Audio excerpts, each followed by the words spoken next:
চলছে ১৪৪ ধারা, বন্ধ বেশিরভাগ দোকান, সড়কে নেই যান চলাচল, টহলে এপিবিএন ও বিজিবি সদস্যরা। শহরের প্রবেশমুখগুলোয় সেনাবাহিনী ও পুলিশের অবস্থান।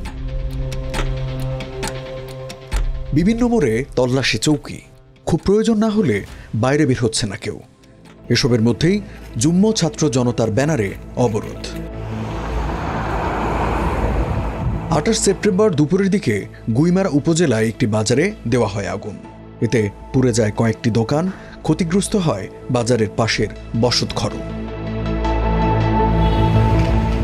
প্রত্যক্ষদর্শী মংজায় মার্মা ও কংজরি মার্মা প্রথম আলোকে জানান, অবরোধের সমর্থনে তারা খাদ্যগুদামের সামনের সড়কের ওপর দাঁড়িয়ে শান্তিপূর্ণভাবে প্রতিবাদ করছিলেন। এ সময় আইনশৃঙ্খলা রক্ষাকারী বাহিনীর সদস্যরা এলে তাদের সঙ্গে হয় কথা কাটাকাটি। এক পর্যায়ে ছোড়া হয় গুলি। পরে ২০-২৫ জন এসে রামেশু বাজার ও বসতবাড়ি লুটপাট করে এবং যাওয়ার সময় আগুন ধরিয়ে দেয়। এসব লোকের সঙ্গে মুখোশ পরা লোকও ছিল। এ ঘটনায় সন্ধ্যায় সংবাদ মাধ্যমে বিবৃতি পাঠায় স্বরাষ্ট্র মন্ত্রণালয়।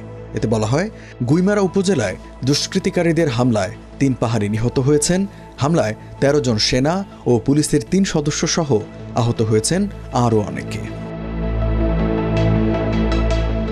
প্রাণহানির এই ঘটনার আগে গত মঙ্গলবার রাতে প্রাইভেট পড়ে ফেরার পথে এক কিশোরী সংঘবদ্ধ ধর্ষণের শিকার হয় বলে অভিযোগ। সেদিন রাত ১১টার দিকে অচেতন অবস্থায় একটি ক্ষেত থেকে তাকে উদ্ধার করে স্বজনরা। পরদিন সকালে থানায় ধর্ষণ মামলা করেন মেয়েটির বাবা। এদিন দুপুরে যুগ্ম ছাত্র জনতার ব্যানারে বিক্ষোভ মিছিল ও সমাবেশ হয় খাগড়াছড়ি সদরে। সমাবেশ থেকে অর্ধবেলা সড়ক অবরোধের ঘোষণা আসে। বৃহস্পতিবার সড়কে টায়ার জ্বালিয়ে ও গাছের গুঁড়ি ফেলে চলে অবরোধ।